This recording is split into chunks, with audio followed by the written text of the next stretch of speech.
listening to the Motherhood Experience, a podcast where you are a part of the conversation with moms, for moms, and by moms.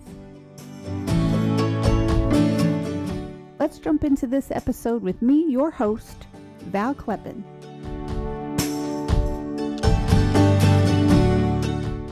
Well, hello, friend. Welcome back to another episode of the Motherhood Experience podcast. So glad to have you joining me here today. Before we get started in this episode, I would just like to remind you to leave a 5-star review wherever you listen to podcasts. If you're not subscribed to the Motherhood Experience newsletter, that is the primary way to stay informed on all of the episodes and to stay in touch with me personally. I am not that great with social media because I hate social media.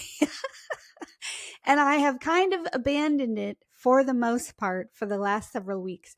So if you go to themotherhoodexperience.com/learn more, that is where you can sign up for the weekly newsletter where you will always hear from me because I love writing emails to you.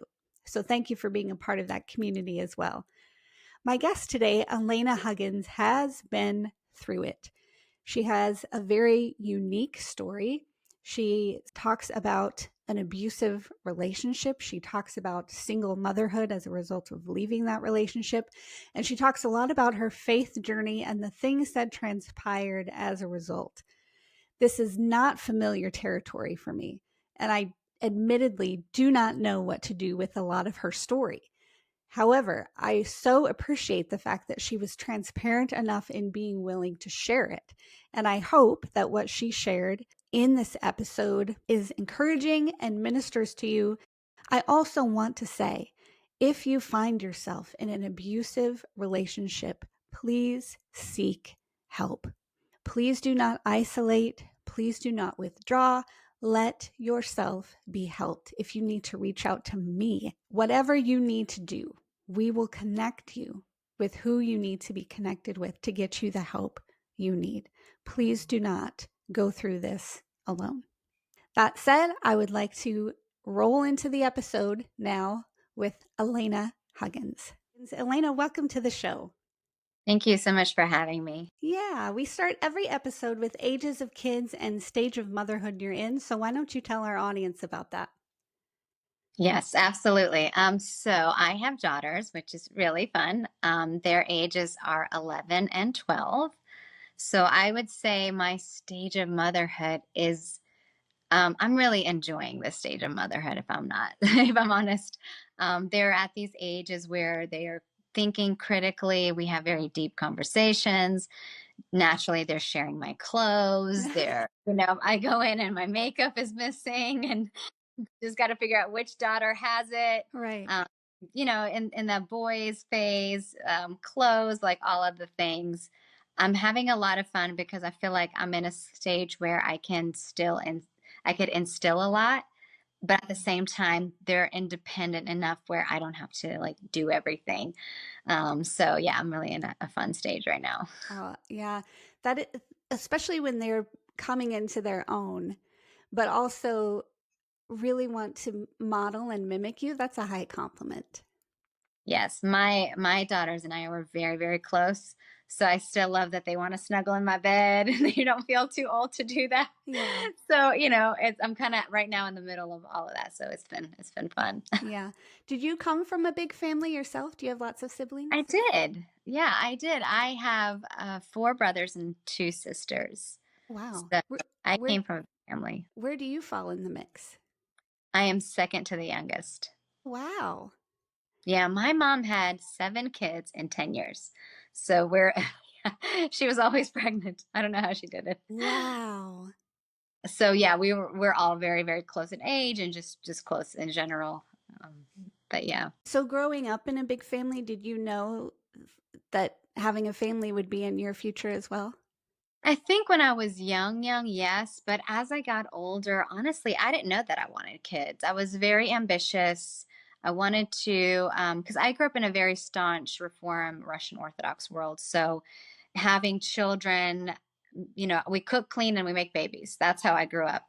So there was a part of me, though I was very good in that cook, clean, and make babies part. I really wanted to have my own kind of life. And that was very different from the world I grew up in. So I really wasn't planning on it until I got married. And then I remember at the time my ex-husband really wanted kids. And so I remember feeling afraid of parenthood. And Really? yeah, I was terrified because I was in a very unhealthy dynamic in my marriage. And, Mm, it was around the time things started feeling crazy. And just the thought of bringing life into the world terrified me. And I even considered abortion, actually. And I was a Christian and everything. And I thought, well, I could just say I miscarried and nobody would know.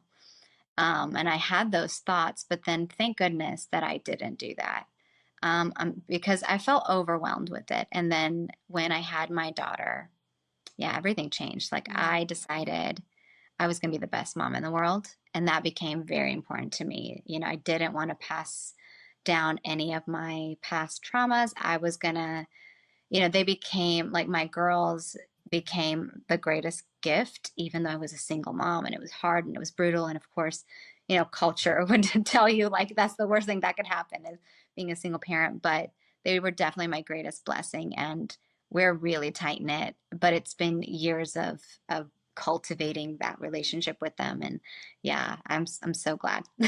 yeah. Did you have any mentor figures outside of your sisters and your mom who could kind of counsel you through pregnancy or being in a rocky relationship or any of that? Or did you feel pretty isolated in that time? I was very isolated at that time. The reason being is I told no one what was happening at home, and I had talked to someone, but they really weren't helping me out a lot. And so I didn't feel like I could share. So I think I was just kind of, and if I, looking back, I think I was overwhelmed and it didn't seem like anyone in my world could understand that. Mm, They didn't really know the dynamic that was happening behind closed doors. And so I just felt like, and of course I didn't want to hear someone tell me what to do, like, mm, because I was already shocked that I was even thinking in those ways, but I definitely was. mm. So. So, can I dig into that a little bit, if you don't mind? Was it a surprise to you when things started becoming intense or dangerous or scary, or were the signs there and you hoped that he would change over time? So no, I was very blindsided in my marriage. I would say I met my husband in church. We were both on the worship team. He had an addiction of pills, so it's super, super hidden. His family's really great. Parents been married for like, I don't know, 50 years at this point. Sister married for 20. There was no red flags. Our families got along. I think because I wasn't familiar with the world of addiction, I didn't know like the signs, Mm, to see. And he was, and many addicts, they do like this cycle of recovery, relapse using. And he very much was clean during our dating. So there wasn't any real signs until I would say like probably when we were engaged, but I was so busy at that time and it was so subtle that I really didn't have any feeling that something was wrong or off. And I was like the smart child. I went to Bible college. I got saved really radically. So I really wanted someone that I felt like I could talk about anything, like someone in it for the long haul. And I felt like I found that. And so I think the first time I felt something was off, like he was acting weird at or like rehearsal dinner, I remember, but I didn't know if it was just the jitters of getting married the next day and I have a large family. Like I couldn't pinpoint why. But I would say the first moment where I felt like something is seriously wrong was during the ceremony, and you give your hands to each other. And I looked into his eyes and my heart sank into my stomach. And I'm like, something is really wrong. And then I would say right after we got married, he became a different person. And I didn't know, I was in such a state of shock that I didn't know what to do with this new person, mm, that wasn't on their best behavior, and and then I just decided to try to make it work. I was very surprised when I was pregnant because I had just gone off birth control, I think at the time, maybe like a day. oh, And I didn't know I was pregnant. I actually had a friend tell me like 6 weeks later, like, I think you might be pregnant. And I'm like, no, what are you talking about? I'm just nauseous. That's totally normal. But I was in such a state of dysfunction and shock that I was not even aware of like my body, if that makes sense. So, Yeah. it was one of those things. And then I became a single mom for the first time 7 days after my daughter was born, 8 or 8 days. Yeah. So Wow. yeah. So and then, we got back together. We tried to make it work. It was a very I had no idea obviously what I know now when it comes to addiction, what that Mm. looked like. I got pregnant very quickly with a second. They're about a year and a half apart, my girls. But I remember feeling okay with the second pregnancy because I loved having my daughter. And I was like, if this all goes down, at least she'll have a friend and she won't be as crazy because she'll have the balance of a sister. And Yeah. so, when I had my other daughter, that's exactly what ended up happening. I mean, yeah, it was really hard in the beginning because they were so close in age, a year and a half apart, Hmm. even less than that. But as they got older, they were like best friends. And so they really balanced each other out because my younger one's like really spunky and wild, and my older one's very, firstborn, very Right. organized.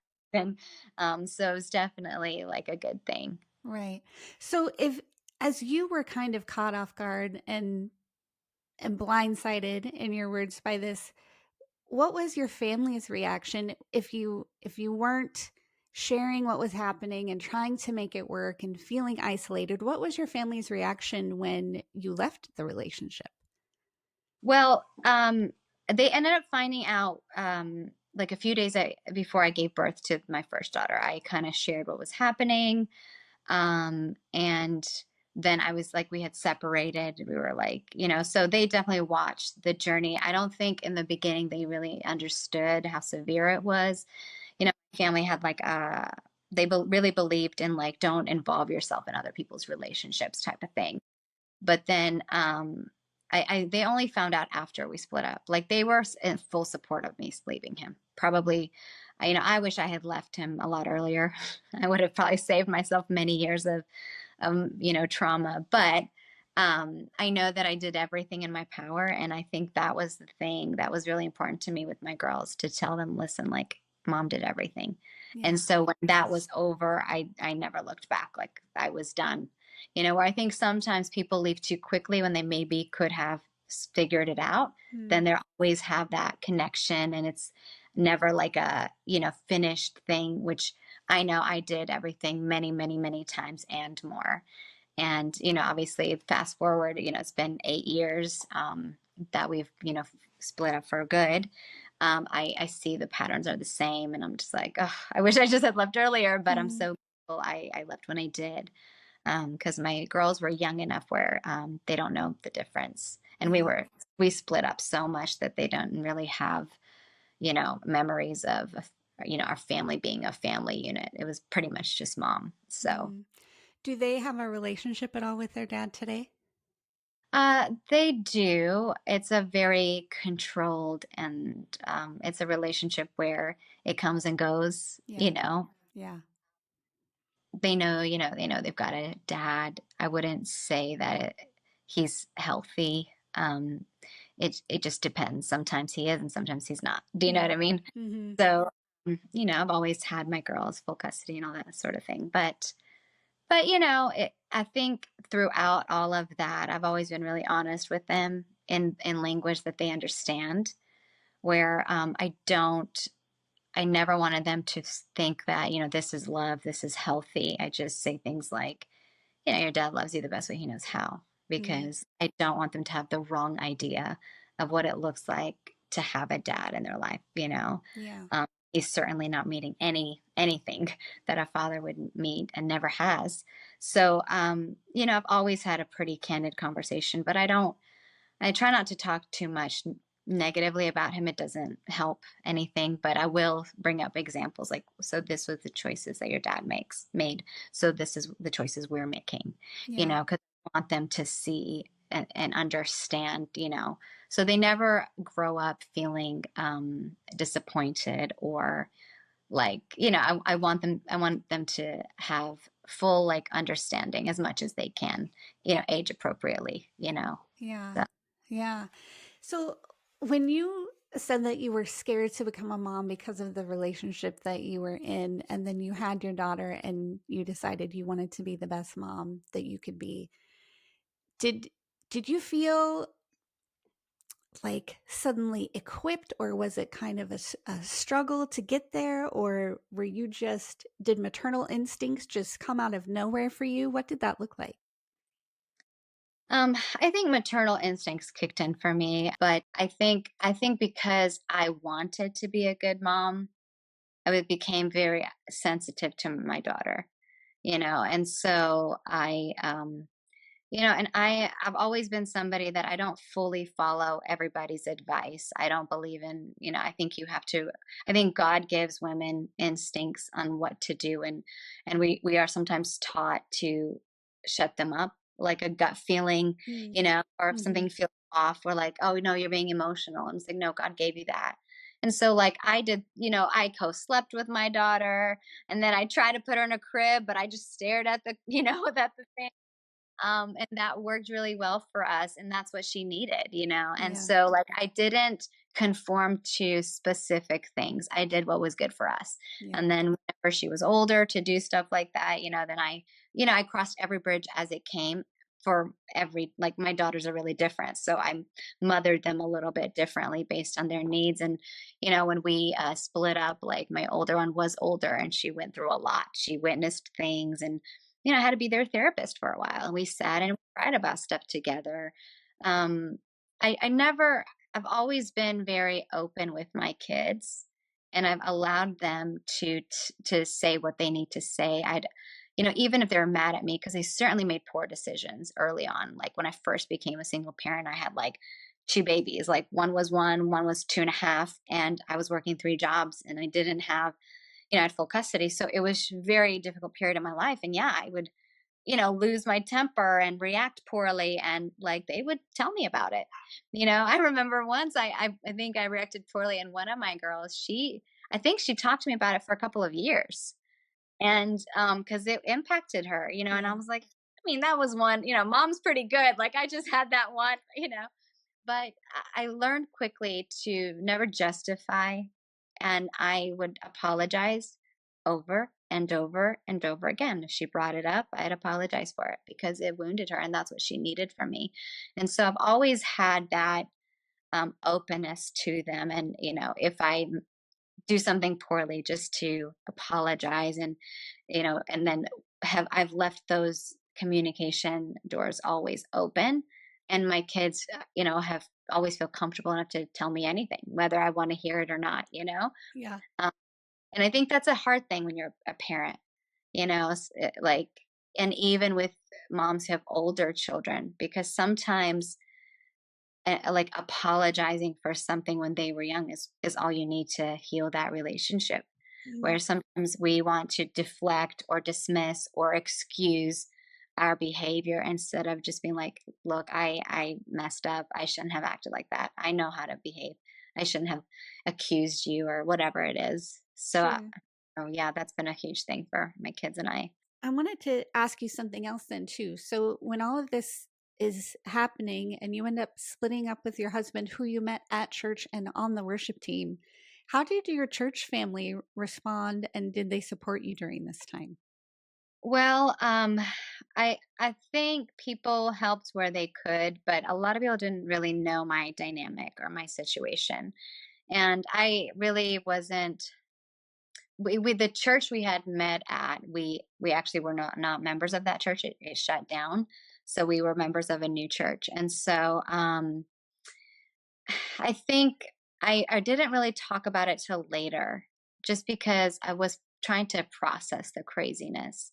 And then I ended up seeing a therapist for a while to understand what was happening, because it was a lot of, it was before like all the words like gaslighting and narcissism were so popular. Like there's a lot of things I couldn't make sense of. I didn't understand a lot of, the psychological part and the things that were occurring within the addiction, and all that comes with it. And so I think as I did share, people helped with what they could. But if you don't understand addiction, you sometimes can say things like people would give me really bad advice, like, oh, you just need to love him more and you just need to pray for your husband. Like very, you know, in their way trying to help you are saying things that you're just like, you know.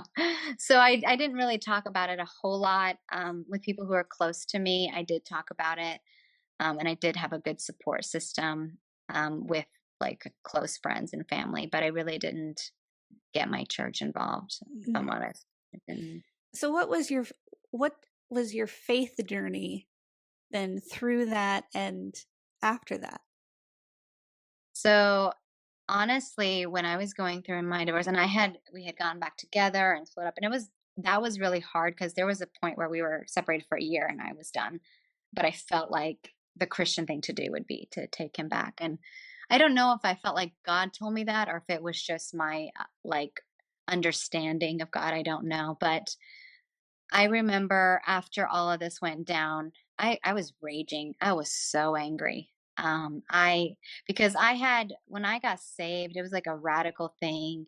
And then I chose to go to Bible college and I was serving God. So I was so mad at God and I just could not understand. Like I had prayed for 7 years and it got way worse with time. And I'm like, and I would see my sisters happily married and I was the only one in my world that was divorced. And I felt so angry. I'm like, I followed you, God. And why I was serving in ministry and you allowed this.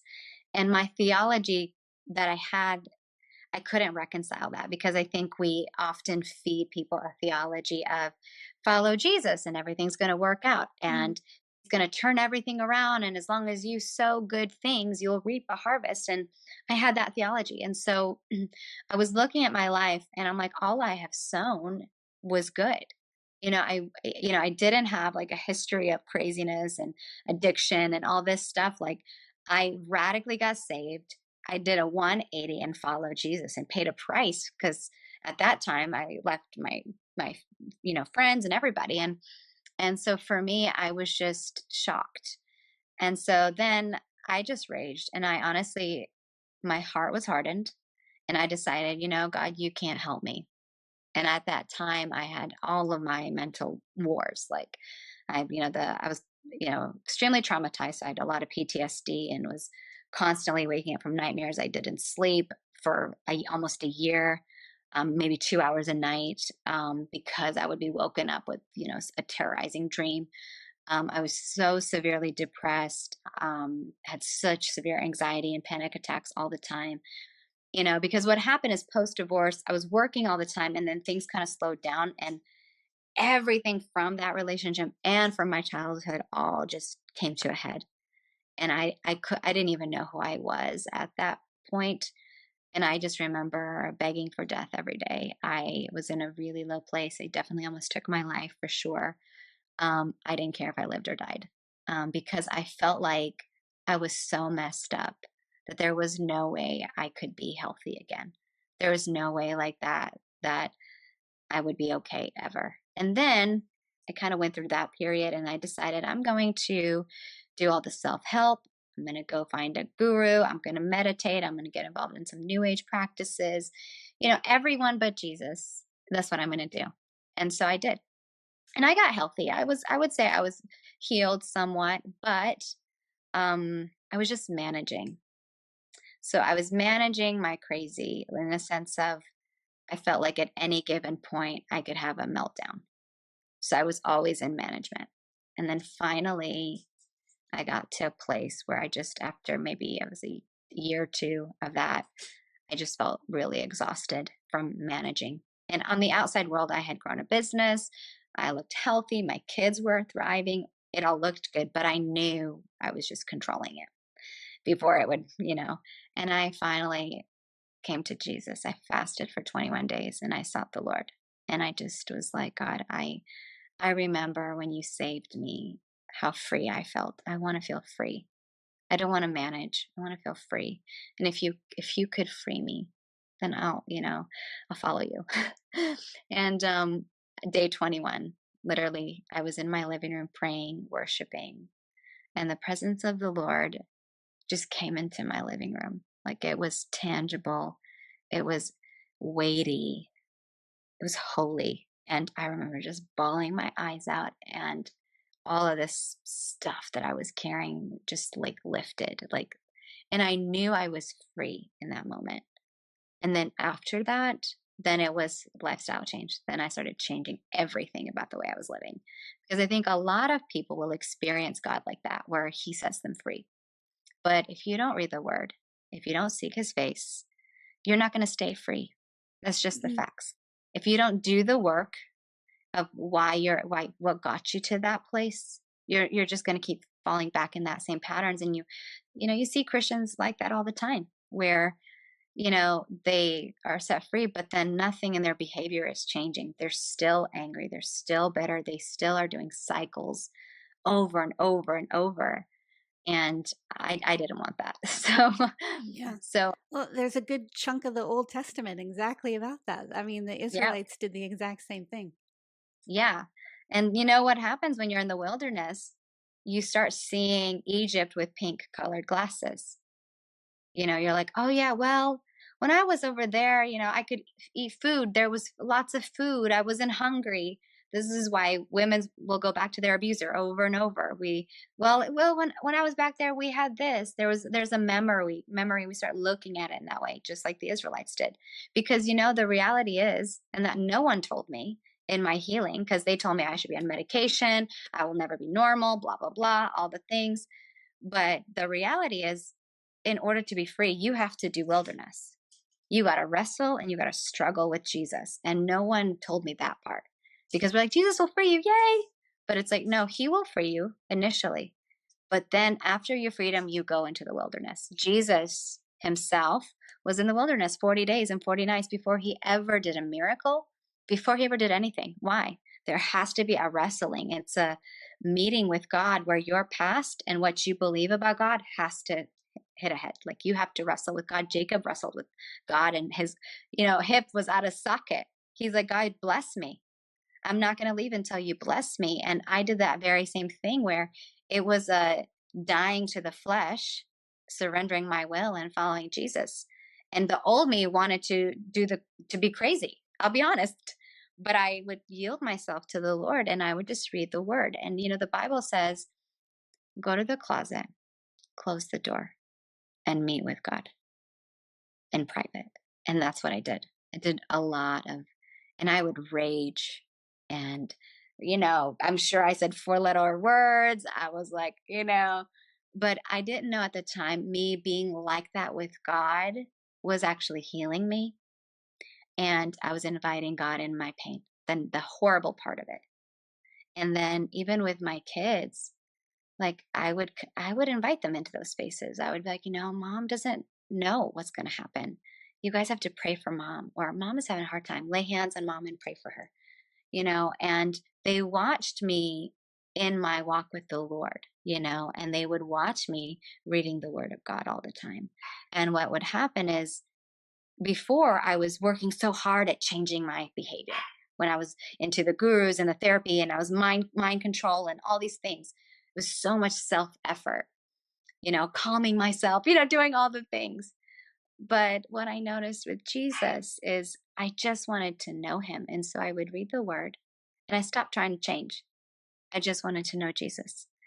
And by default, I would change, because the word is powerful. It does its work. It doesn't return void. It's sharper than any two-edged sword. So the more I would read, the more my behavior would change. I didn't want to read the Bible, I'll be honest. I was like, oh, that's so boring, but I would make myself. And I would encourage any mom listening. You don't have to have this hour-long session with God if you really don't have the time. Just do 5 minutes. Get the word in you, because it's powerful. Just fill and fill and fill. And what's going to come out of you when times are tough? The word of God, because you've been filling. Often we go to the scripture and be like, I'm in a panic place. I'm in a dark place. I'm going to go find a scripture. No, that's not how it's supposed to be. You read the word to know God, to know how he moves, how he speaks, what he does. And then when you keep filling, then when times are tough, the word comes out of you. You know how to respond. Your words are not going to be death. They're going to be life. They're going to be faith. Because all of this time you've been filling. You're going to recognize what's truth and what's a lie, what's from the pit of hell and what's from heaven, you know? And yeah, I mean, I can go on and on, but yes, this is what I did. And it changed my life because I started noticing, like, oh my goodness, I haven't been anxious in like 3 weeks. That's weird, you know? And I would just notice, like, how I would respond started changing. And I wasn't trying to change. I was just reading the word all the time. And the more you eat, the more hungry you become. And Mm. that's exactly what happened with the word. The more I read it, the more I wanted to read it. And then I started feeling like when I wasn't reading it, like something was off, you know? And yeah, I started changing everything. What what work were you doing before you came to that place with the Lord? You said you had a business? Yes. So I was a wedding planner and a florist. And so that's what I was doing. Oh, Yeah. wow. Started that business because I really wanted time with my kids and I didn't want them to live in daycare. I That was a huge deal for me, even though they had to do daycare for a while because I had a job and then I worked from home for somebody and I was building my business. So Mm. I didn't sleep for like 10 years, Yeah. you know, but yeah, so that's what I was doing. Okay. And so then through that journey and reading the word, coming to know who God was, having him set you free, Hmm. what else changed in your life then at that point? To be honest, everything changed because what I started to do, and I think as moms, we like want to figure it all out all the time. And what I noticed for myself, like, I didn't know how to be a good single mom. I didn't know how to really raise my kids. I knew I wanted to be a good mom, but I didn't know how. How do I, especially in the early days, like when they're having all their emotional things, like I didn't know everything and how to help them. And my background is, trauma and emotional health. And, I've worked with a lot of people in that space.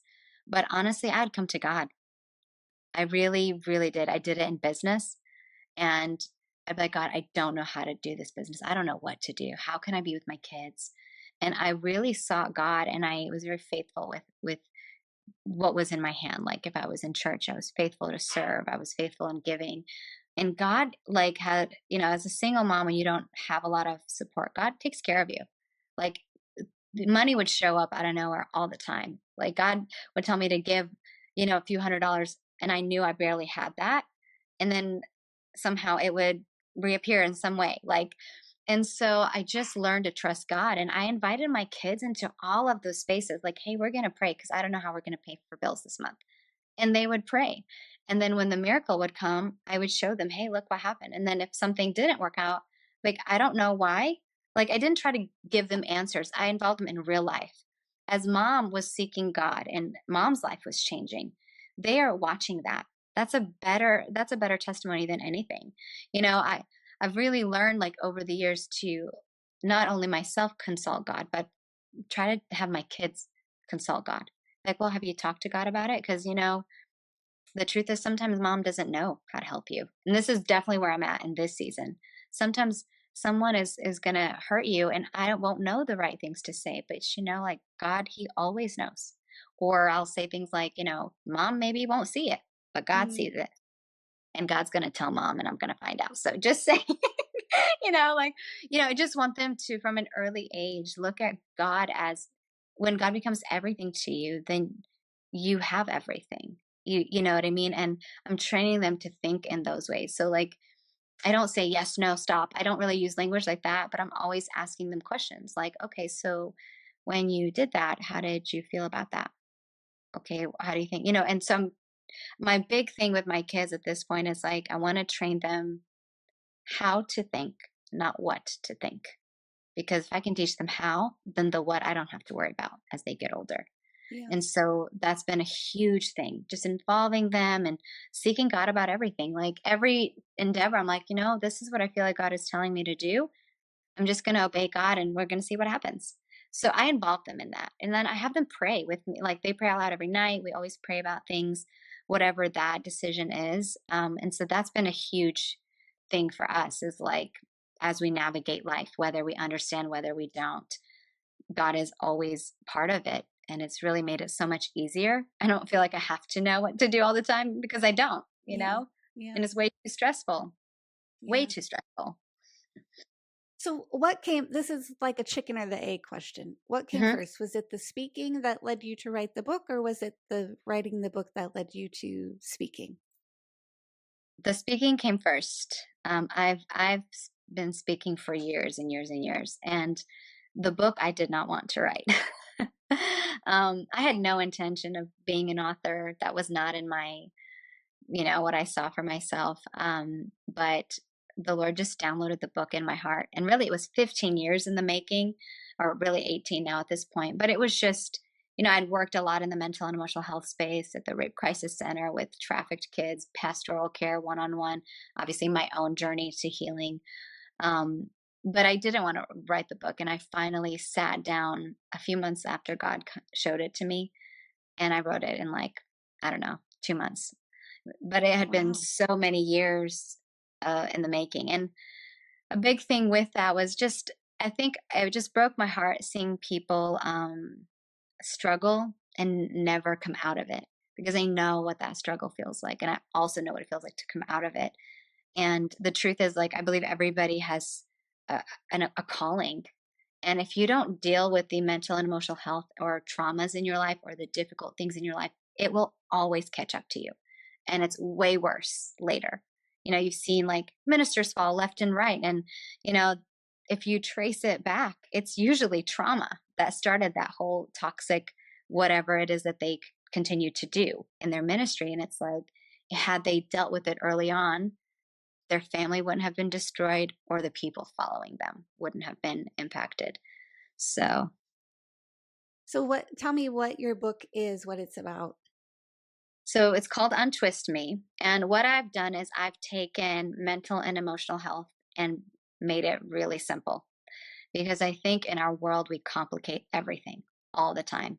And I myself complicated things too. And what I have discovered, I spent many, many years observing patterns, behavior, and I would see the people who were healthy despite trauma and those who never got healthy. And I would just pay attention to what they did, And so in my years of seeing that and researching it very heavily, that's kind of what I did. So the book is heavily biblical, but it's also scientific. There's studies in it. It's also medical. And I address a lot of controversial things that, because what's the point of writing a book if you're not going to make somebody mad? But I talk about a lot of different things. So it starts with like, my view of mental and emotional health, because it's mind, body, soul, spirit. So I address kind of a holistic understanding of what that is. And then the next thing I dive into is all of the like issues, topics based. So I talk about addictions, demons, medication, sexuality, family, motherhood, all of the areas in our lives where we tend to have issues. Suicide. I mean, I go everywhere. And then the last portion of it, I really talk about like, so how do you take the next step? How do you overcome? What do you do? What are the things that keep you healthy? So that's how it's broken up. And so the Lord just gave you this after walking through your own journey? Yeah, he gave it to me in a dream. I was fasting. I do multiple fasts every year. And I fell asleep, and he gave it to me in a dream. I had the title. I knew all the subjects that I was going to talk about. And yeah, that's how it was. And I didn't want to do it because I didn't want to talk about my trauma. I didn't want to Mm. write about it. I didn't want to go into my story, and I knew if I write a book like this, I have to dive into my story. So that's what I wrestled with. But eventually, God wins. Like he will keep, like nagging your heart until you are like, okay, Lord, I'm gonna do it. This may be prying a bit, Yeah. but Go ahead. what are your views on relationships today? Do you have hope for a future relationship? Are you indifferent if you ever are involved in one again or not? What is your view there? I would love to be married. Yeah, for sure. So I've done different seasons as a single woman. I've dated quite a bit earlier on, and then I went through, a really long time, I think about 5 or 6 years where I haven't really dated. I think for me, I'm just very particular about who I, were to marry, of course. So if I want it to be the right thing, but yeah, I loved being married. I loved being a wife. I like all that stuff. I was good at it too. And I would love like my kids to have a healthy father figure for sure. But it's one of those things I've even had to wrestle with in singleness because, choosing to follow Jesus is a life of celibacy. It's a life of purity. And that was not easy for me. That was the part, if I'm completely honest, that I'm like, I love you, Jesus, but can I go to the side and then I'll come back and repent later? But I had to crucify my flesh, and that was not an easy journey, but it definitely made me heal, and it made me look at things differently. And I would definitely encourage women who are single or who maybe are divorced, please don't rush into that. Like, heal, take your time, battle with the single thing for a while, because if you do that and you allow God to be everything, that you see differently. Like, you just, because in the beginning I was attracting the same kind of a guy, and I didn't like the guy I was attracting. And then I had to do deeper work because, beyond like the spiritual and healing component, then later I had to realize I'm kind of masculine. And so I keep attracting feminine women or feminine guys. I don't like that, because I had to be. I was a single mom. So it's like I had to always go get it. And it started bleeding into everything. So I started like paying attention to like, how do I communicate? How do I do things? Like, and I had to work on all of that. And I had to work on things that maybe were, or maybe were natural to me at one point, some things that weren't natural to me at all. But I'm like, I'm God, and I write about it actually in my book is, a lot of times when you go through a divorce, people will give you this advice of just go find yourself. And I got that same advice, but I saw that the people that were finding themselves were always finding themselves and they never found themselves. Mm. And, and I understand what they're saying, but I really realized I didn't want to find myself. I wanted to create her. And so I created that girl, meaning I thought about the people that I respected. And it started with my business. Like, what kind of boss do I want to be? And so I became that boss. I wanted to be generous, caring. I wanted to have a great atmosphere. I wanted to take care of my employees if they were going through a hard time, whatever. So I became that boss. And then it went into what kind of mom do I want to be? What kind of friend do I want to be? And at first, before I allowed Jesus to completely take over my life, it was more about I wanted to be like this, like that. I want to be feminine like this. I want to be strong but soft. It was all these kinds of things. But then it became like I want to look like Jesus more. And that became the focus. So I just built the girl. And I'm like, why can't I be this and that? I can be both. Why not? Yeah. So, And so, what about your girls being hmm 12 and 11 now? What are, or have they expressed any concerns or hopes about their future relationships? I think my girls are very optimistic about it, and they're pretty realistic as well because I'm their mother. So, I think they're like very aware of people's character because this is something we talk about a lot. So I feel like they're really excited, and they're very like, I'm not going to marry a boy like that. He's got to treat me like this and this and this. So they're very aware of all of that. So yeah, I want them to look at it positively. So I never painted it in a negative way. I always Yeah. paint it like, when God designs it, it's a good thing. When people mess it up, that's okay. God can always bring redemption from it. So that's definitely how I've talked to them about it. Yeah. So, Elena, what do you hope moms listening to this episode take away from your story and what you've shared today? I would hope that they would be encouraged to go simple and to go to the basics because everything in our lives is crazy busy and the world is always throwing more and more and more at us. And I have found the simpler we make things, the happier we become. So, with motherhood, how can you simplify your dynamic there? Like if we simplify communication, let's just say what I feel in a kind way instead of giving that person silent treatment. If I, you know, if you both pursuing your careers is destroying the family, let's simplify and downgrade our lifestyle so one of us can be more involved with the kids, because when they're grown, they're not going to need us anymore. I feel like if in any situations when we simplify it, we win. And it's the same with Jesus. Jesus was simple. He's deep. There's layers and layers to God, but he's not complicated. He's simple. And the moment things get complicated, that's when the stress and anxiety and all of that starts entering our lives. So I would just encourage moms to keep it simple. Whatever situation you're dealing with, keep your relationship with the Lord simple. Read the word, get it in you. You'll see how it starts changing your life. You don't have to know theology. You don't have to know the ins and outs of raising your kids and what to do in each situation. I mean, I would go to God and be like, I don't know what to do. And it would be like, the more I went to God, the more I learned to hear his voice. And he would show me like the right things to say in that situation, how to navigate with my kids. So simple as king. Go, keep it simple, Yeah. that will really, really change your world and just any dynamic, anything. Look at it. How can you simplify that problem? How can you make that simpler? So, Yeah. And I really appreciate you being vulnerable and sharing all of the hard spaces of your story and just really putting it out there. I know that there are some listeners who have been through some of what you've been through, who are going through some of what you went through. So I really appreciate your transparency in that. If mhm. people want to find you, connect with you, find your book, where should they go? They can just go to elenahuggins.com. From there, you can buy the book. It's on Amazon, so you can have it in paperback, hard copy, Audible, Kindle, all of the ways. And also, social media links are just at elenahuggins.com, and I'm on all of them, so Yeah. you can Yeah. find me there. Well, again, Elena, thank you so much for coming and sharing your story, being a guest on the Motherhood Experience.